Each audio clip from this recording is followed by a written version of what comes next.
പ്രഖ്യാപനങ്ങളിൽ മാത്രം റോഡ് നവീകരണം വിൽക്കുന്നതോടെ പ്രത്യക്ഷ പ്രതിഷേധത്തിലേക്ക് കടക്കുവാനൊരുങ്ങി പ്രദേശവാസികൾ.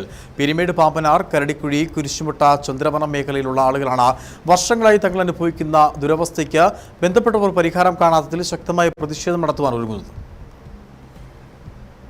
പീരുമേട് പഞ്ചായത്തിന്റെ 7ാം വാർഡ് കുരിശുമുട്ടയിൽ നിന്നും ആരംഭിച്ച് വണ്ടിപ്പെരിയാർ പഞ്ചായത്തുമായി ബന്ധിപ്പിക്കുന്ന റോഡാണ് കുരിശുമുട്ട ചന്ദ്രവനം പെരിയാർ റോഡ്. കഴിഞ്ഞ 35 വർഷക്കാലമായി ഈ പ്രദേശത്ത് താമസിക്കുന്ന ജനങ്ങളുടെ നിരന്തര ആവശ്യമാണ് ഈ റോഡ് ഗതാഗതയോഗ്യമാക്കി ലഭിക്കുക എന്നുള്ളത്.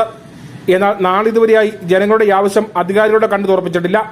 50ഓളം വരുന്ന കുടുംബങ്ങളും വണ്ടിപ്പെരിയാർ പഞ്ചായത്തിലെ SC കോളനിയായ പ്രിയദർശിനി കോളനിയുമാണ് ഈ പ്രദേശത്തുള്ളത്. പീരുമേട് വണ്ടിപ്പെരിയാർ പഞ്ചായത്തിലൂടെ അതിർത്തി പങ്കിടുന്ന പ്രദേശമായതിനാൽ തന്നെ ഈ റോഡുമായി ബന്ധപ്പെട്ട വിഷയത്തിൽ 2 പഞ്ചായത്തുകളുടെ ഭാഗത്തു നിന്നും തർക്കങ്ങൾ മാത്രമാണ് പതിവാകുന്നതെന്നും നാട്ടുകാർ പറയുന്നു. ഒരു 35 വർഷമായിട്ട് റോഡിൻ്റെ ശോചനീയാവസ്ഥയാണ്. ഇതുവരെയായിട്ടും ഈ റോഡ് ഒന്ന് നന്നാക്കിയെടുക്കാനോ അല്ല ഇതിനൊരു കോൺക്രീറ്റ് ചെയ്ത് റോഡ് നല്ല രീതിയിലാക്കി കൊണ്ടുവരാനോ ഒക്കെ ഒരു ഭരണങ്ങളും ഇതുവരെ മുന്നോട്ട് വന്നിട്ടില്ല. നമ്മൾ പരാതി കൊടുത്ത് മടുത്തു. ഒരുപാട് സ്ഥലങ്ങളിൽ പരാതിയായിട്ട് ചെന്നിട്ടുണ്ട്.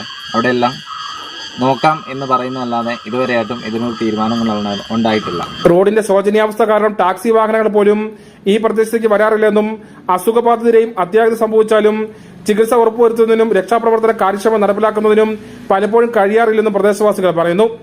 ഈ റോഡിന്റെ ദുരവസ്ഥ മൂലം കഴിഞ്ഞ നാളുകളിൽ ഇവിടെ പൊലിഞ്ഞത് 4 വിലപ്പെട്ട ജീവനുകളാണെന്നും സ്കൂൾ കുട്ടികളും ദൂരയാത്രയാണ് നയിക്കുന്നതെന്നും പ്രദേശവാസികൾ പറയുന്നു. പോകാനായിട്ട് ഈ പിള്ളേർക്ക് അസുഖമായിട്ടിരുന്നപ്പോഴത്തേനും ഒരു 3-4 ഓട്ടോക്കാരെ വിളിച്ചിട്ട് പോലും അവർ വരികയില്ല.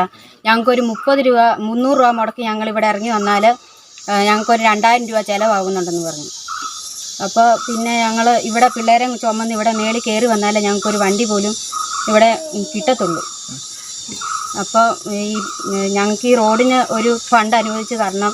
പല പ്രാവശ്യം ഫണ്ട് വന്നിട്ടുണ്ടെന്ന് പറഞ്ഞിട്ട് പോലും ഒരു തീരുമാനമായിട്ടില്ല. ഈ പിള്ളേരൊക്കെ പല പ്രാവശ്യം ഈ വഴിയിൽ ഉരുണ്ടു വീണിട്ടുണ്ട്. പല ഘട്ടങ്ങളിലായി വിവിധ തദ്ദേശ വകുപ്പുകളിൽ നിന്നും MLA ആസ്തി വികസന ഫണ്ടിൽ നിന്നും റോഡ് നിർമ്മാണത്തിന് ഫണ്ടുകൾ പാസ്സായിട്ടുള്ളതായും എന്നാൽ ഇത് യഥാസമയം വിനിയോഗിക്കപ്പെട്ടിട്ടില്ല എന്നും ജനങ്ങൾ പറഞ്ഞു.